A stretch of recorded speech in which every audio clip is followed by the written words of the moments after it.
Hiya, hello, and welcome back to another One Piece manga chapter review. We have this week chapter 1132, titled Adventure in Elbaf. Unfortunately, I've recorded this already once before, but the recording didn't take, so basically I've already read the chapter, so I'm just going to read through it again and give my thoughts. So sorry about that. I guess it was unavoidable. It would happen eventually that I would lose a recording, but thankfully it's only one chapter, even though this is a decently big chapter. Not massive revelations, but some pretty decent ones. It's mostly about the Straw Hats arriving in Elbaf. So we've got our cover adventure continuing. Onichild Yamato and the Holy Inari Shrine Pilgrimage, Volume 19, Udon Castle being rebuilt at the old prisoner mine. And we see Tama and Horsalina and Yamato at the entrance to well, not the entrance to the mines, what used to be the entrance to the mines. We see Udon Castle is being rebuilt, and we still see the towers in the background, the little factories from the mines. So those haven't been completely torn down yet, but Udon Castle is being reconstructed right there. So that's very good. Notes from Oda. I apologize for my sudden hiatus. It happened right after I said I'd do my best, too. I'll redouble my efforts going forward. Okay, first panel. Bwah! A grand return. It's the Great Eric. The giant warrior pirates are back. That's great. They were taking a while. Hey, captains, you coming to the bar for a drink? Nope, responds Brogy. How come? And we have Elbaf Child, Colin, or Colon, Colon. I'm going to say Colin. Elbaf Child, Colin. And it's the child from when Shanks was at Elbaf, so this does reconfirm that they are at Elbaf. Then Colin runs it back into the bar. Ah, they're heading straight up. They're heading up straight away. Is that so? Well, if they've got guests, that's probably for the best. Once they start drinking, they could be here for 3 days straight. If you're heading up to the Sun Realm, take this basket with you. Ripley's favorites are in there. I packed some for your father, too. Wow, thanks. So, you know that pirate that Dory and Brogy went to fetch? He just became one of the 4 emperors. The boss told me about him. And now Colin's remembering Shanks. Straw Hat Luffy. Remember that name. Okay, I'm off. Hey kid, let the captains know I'll be by later with drinking snacks for the bouquet. For the banquet. Got it. Now we've got Harujin. Look, the Great Eric. Talk about good fortune. We're just in time for a rainbow. Let's catch a ride. A rainbow. It's a gorgeous one, too. I wonder if it's raining on the other side. Then Brooke, this is the first time I've been so close to a rainbow. And Bonnie with sparkles in her eyes, it's so clear. Jinbei, are you supposed to be able to see rainbows from this angle? Then Lilith, its mystique and beauty would be evident from any angle. Then Brogy, it's really nothing out of the ordinary. You can draw them with this sunstone painter. Draw? Are you saying that someone made that rainbow? Well, of course. Are you ready, bosses? We're almost at the base of the mountain. Okay, grab on tight. We're about to go vertical. Vertical? But how? Whoa, wait a minute. Whoa, what's this? We're going up. Ah, we forgot to explain. The village is on top of this tree. The village is at the top of this tree. That's why we're hitching a direct ride on this rainbow. We're holding off on party until we get there. You're explaining the wrong bit. How is riding a rainbow even possible? Says Frankie. Then Robin, a rainbow is nothing but a refraction of light through the water droplets. What's this ship sailing on? Yeah, what are you talking about? Then both Dory and Brogy at the same time. Rainbows are meant to be crossed. Are you for real? We're really riding it. And we've got this beautiful shot of the Great Eric and another ship. Is that? Yeah, Great Eric and a smaller ship with it. Riding on the rainbow. It's got sparkles and the seagulls flying around it. God, ba ba ba. This tailwind is perfect for sailing. Rainbow currents don't give any resistance, so even the lightest rowing will carry you all the way. Then Jinbei says, Luffy and the others are gonna go nuts when they see this. Brooke says, I think I've already gone nuts myself. Yo! Ditto, says Frankie. Then we have Bonnie and Robin looking over the side of the ship at the sea rainbow. It's amazing, a 7-colored sea. That sparkling sounds so cute. Robin, the world is a never-ending chain of wonders. And we've got someone singing Drink Sake. Hey, captains, do you have Straw Hat with you? If it isn't Harujin and Stanson. I was wondering whose ship that was. Ow, long time no see. Cyborg! So Straw Hat and the others are gonna catch up later? Hunted down a moose for him. Whoa, those are delicious. I want a bite. You guys can have some if there are leftovers. We got it specially for the Straw Hats. Yuck, yuck, yuck. Have it your way. And now we're back to the long bridge over the underworld. The bridge between the realm of the dead and the realm of the sun. Whoosh. Huh? Ah! The Sunny! Hey, that's our ship! Oh. Ah. You're Luffy-kun, right? And we've got Gerd holding Luffy. So cute! I love you, tiny humans, but don't take that the wrong way. I'm not like him. Just don't go lumping me with that creep Roto, okay? I don't go around trapping humans in cages. I just want to be friends. Gerd, this isn't the time. Oops, sorry. Still, it's awful how he didn't give any of you a choice when he put you in there.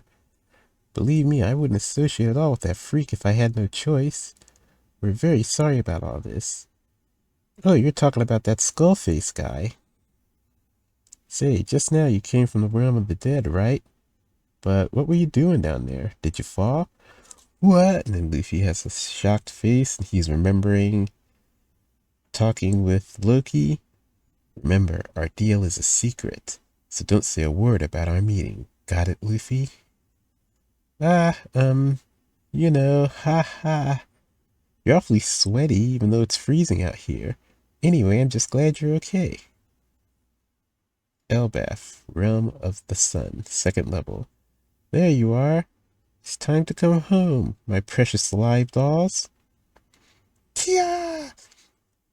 We've got Nami and Chopper, and Roto is lunging at them, trying to catch them. Now, let's get you locked up again before the others catch on. Nami Tasso, Cho Tasso, you two will be mine for life. Diff. Hardy Bop.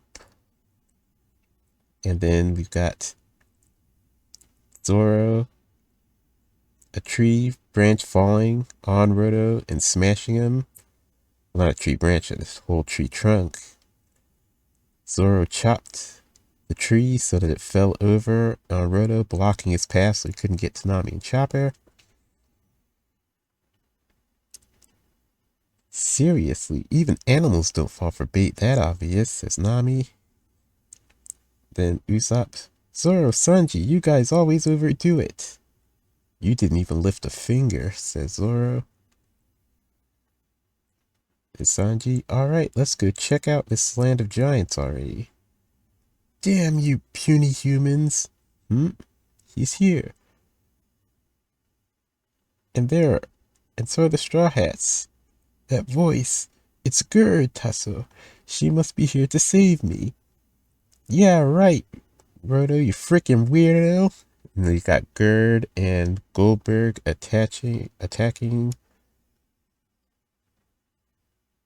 Roto with their weapons. Yeah. Wow, the Lady Giant, Sanji. I guess it doesn't matter if we overdid it now. Yeah. Ah, hey, you guys! Luffy! They bought the Sunny too. Yo, tap. Greetings, Straw Hat Crew. My name's Gerd, and this is Goldberg. We're Harujin's subordinates. Sorry you had to see our ugly side just now. We'll guide you proper from here on out.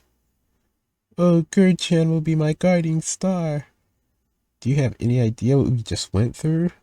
We'll make it up to you. Let's go, Usopp. Their village is on this level. Woo, I'm so ready for this. Luffy and Usopp are excited to go see Elbaf. Just straight ahead out of the forest from here and you'll see some clouds. Take a ride on them and you'll be able to see the village. We'll be right behind you. So Gerd is carrying Nami, Zoro, and Sanji while Usopp, Chopper, and Luffy are running ahead to go see Elbaf. Wow, island clouds. You're sure? If you're wrong, we'll fall. She just said we could ride them. Ah! On the giant warrior pirate ship. Now they're crossing the arc of the rainbow. You'll be able to see it as soon as we clear these clouds. Elbaf has 3 levels going from top to bottom. You have Heaven, Sun, and Dead. The realms of Heaven, Sun, and the Dead. We live where it shines, the realm of the sun. On that floor there are many villages. It's so vast, the landscape stretches out as far as the eye can see. And that's our village over there. Wow. Welcome to Elbaf. And now we get our first proper shot of Elbaf. Looks really nice. Kind of resembles what Roto had in his miniature setup there. There are lots of Viking-style caverns, Nordic-style little huts. And there's a castle in the background. That might be the actual castle of the Elbaf royal family. Whoa. And now we've got a different narrator box than our usual narrator box. This one looks like a page or rolled up page. It is a sight of such enormity that it stuns all visitors. Most fail to find words that adequately describe its immense grandeur. And I've got Luffy and Usopp flashing back. You guys, someday I swear, I'm going to Elbaf. To the village of warriors. Alright, Usopp, let's do it. And Luffy and Usopp are both very moved, finally laying eyes on Elbaf after all this time. Now you've got all the other Straw Hats reacting to seeing Elbaf and Lilith and Bonnie. And the narration continues. They call it the Kingdom of Warland. It resides on the massive Isle of Elbaf. Hence its more common moniker, Elbaf, the Land of Giants. What? Oh, Straw Hat. Ah, Luffy, we've been looking everywhere for you, says Frankie. Did you guys just get here? Haha, glad you made it. Everything worked out in the end. Elbaf is the greatest. What? Are they riding on a rainbow? We've got Luffy, Chopper, and Usopp all doing a wild take, seeing that the other Straw Hats are riding on a rainbow. And the narration is continuing. From the mighty trees to the gentle flowers, from the sea to the sky to the land, all life on this particular island is so huge it takes one's breath away. To those who seek adventure, I concede it would be a great shame to turn away from this marvelous island. However, if nothing else, I implore you to keep this one piece of advice in the back of your mind. Should you venture out and arrive on Elbaf's vast and mysterious soil, heed my simple warning. If I could only write about one thing about this entire nation, or this enticing nation, it would be this. Do not linger there for too long. Louis Arnott, Explorer. The start of a giant adventure. Chapter end. So, in the second to last panel, we have the mysterious cloaked figure that looks like they're wearing a straw hat similar to the, I forget his name. The typical Asian style straw hat, so the ones that the type they make in Wano, basically, the one that Oars Jr. had, and the one that the Kappa from the Red Scabbards had, that type of hat. The silhouette looks a lot like that mysterious figure that was sharing a drink with Crocus all the way back on one of the chapters, cover stories, I believe, or maybe it was in a chapter. Either way, that figure that's been a big question among the community, so it looks like maybe that particular figure is actually here. And we might get a reveal of that figure soon. Also, we get the revelation on the very last chapter that the reason the narration boxes look like pages is because they are. The narration is all writing from the explorer, Louis Arnott, whom is the explorer that wrote about, was it during Jaya, I believe, or Skypia, or earlier? Either way, this is an explorer that showed up in the story, or his writing showed up in the story, all the way back, early Grand Line. So it's interesting to see that this, oh, it was Little Garden, that's right. Louis Arnott wrote about Little Garden, which makes sense because Little Garden was the first arc we were introduced to the Giants. It was where Luffy and Usopp solidified the idea that they were going to Elbaf one day. That's when Louis Arnott, they first saw writings from Louis Arnott. Now they've finally made it to Elbaf. We're getting more writings from Louis Arnott, which is very nice. It's a nice little piece of symbolism and storytelling there. I question if we'll get to see more of Louis Arnott, because from the writings we get, even though we've only had 2 so far, but the indication is that Louis Arnott has explored a whole lot of the world. He might have explored almost as much of the world as Roger did. So there's a question of who exactly was Louis Arnott? Was he a pirate or just an explorer? What places did he actually visit? What did he do there? Was he powerful? Was he strong? What the purpose he was exploring for? Did he ever come across anything that the world government wouldn't want regular people to discover? Did he ever get on the wrong side of the world government?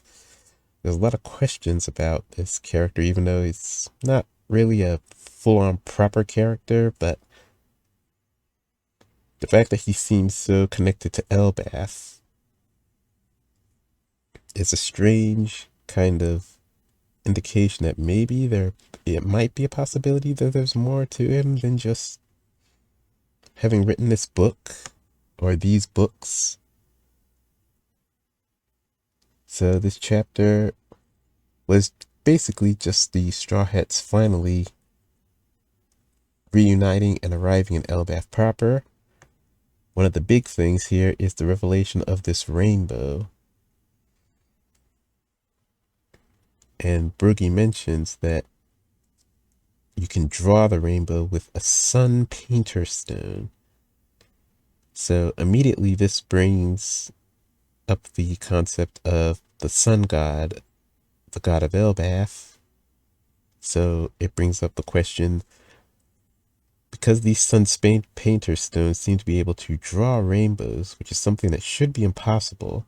It's a manifestation of imagination very similar to the sun god Nika's powers. So did the real Nika actually leave these sun painter stones behind and leave them behind in Elbaf, and the people of Elbaf have found them and been able to use them? That seems kind of like the most logical option, because where else would these special stones that can draw rainbows come from? And why would they only be on Elbaf? Elbaf would be the only place we've seen them so far. So my thought directly is that the Sunspanner Stone, especially with the name, a Sun Painter Stone, it's got to be related to the Sun God. Must be some kind of artifact left behind by the actual Sun God. That's why it can draw rainbows. The question is, can it draw, another question is, can it draw anything else? Or is it just rainbows? It seems like, at least the way the Giants and Elbaf have been using it, is just rainbows. And the rainbow also explains why, another part of the reason why, even if the Navy decided that they wanted to attack or siege Elbaf, they wouldn't be able to do it very easily, because to reach the proper village of Elbaf, you have to get to the second level, the Sun Realm. Without the rainbow, you'd have to sail onto the underworld, travel through the underworld area, survive that, get to the rope bridge, and cross into Elbaf the way that Luffy and the rest of the East Blue Straw Hats, plus Chopper, did. So that's another kind of indication of why the world government hasn't gone after Elbaf, even though they couldn't go after Elbaf on its face, because much like Wano, the people there they're strong, they're warriors, but more importantly, they're giants, the strongest race on the planet. So there's a whole lot of reasons why the world government wouldn't mess with Elbaf.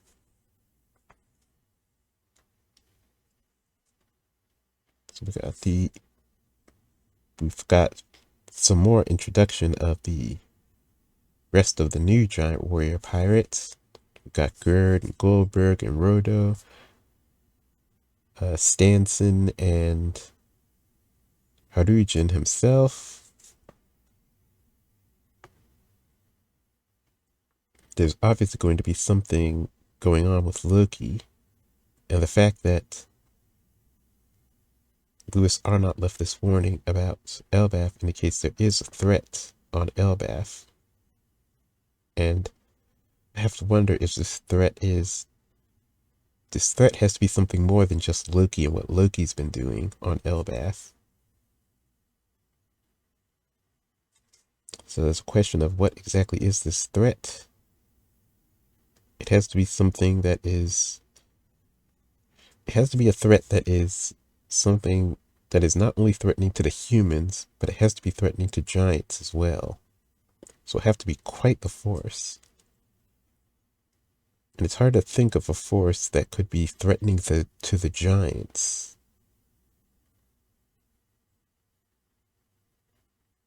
Like, what could be threatening to the giants?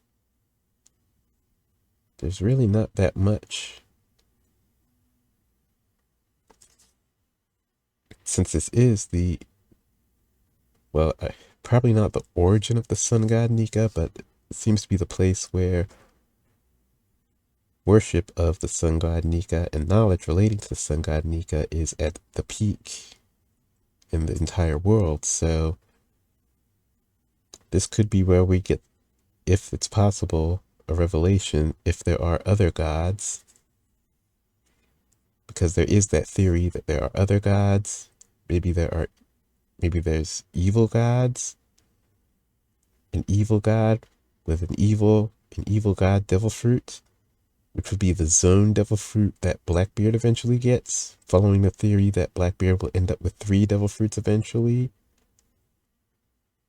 Which I feel like that's maybe a possibility, but it doesn't have, the story doesn't have to play out that way exactly, but it could. And if they were going to reveal more gods, it feels like Elbaf would be the place to do it. Because post Elbaf, we would be entering into, like, further into final arc territory. And I feel like, depending on how many more islands they actually get to visit, there might not be a whole lot of time and story room where it thematically makes sense to introduce more gods. So it feels like if we get to learn more about Nika here, we'll get to learn if other gods do exist. And with that confirmation, we might get a sense of how certain elements of the story might trend towards. So that's going to be interesting. We've got No Break coming up next week. I believe we get 2 chapters in a row for December. So this chapter, the next chapter, and then that next chapter. The chapter coming next week should be our last chapter of 2024. At least I believe that's the way it's going to go. And it'll probably be the Straw Hats getting to explore Elbaf a little bit more, which is going to be interesting. So yeah, that's going to be it for this review. Please like, comment, and subscribe. Do all those nice YouTube things. And I will catch you in the next chapter review next week, where hopefully we won't have any issues and everything will go as usual. Until then, take care of yourselves and have a happy holidays.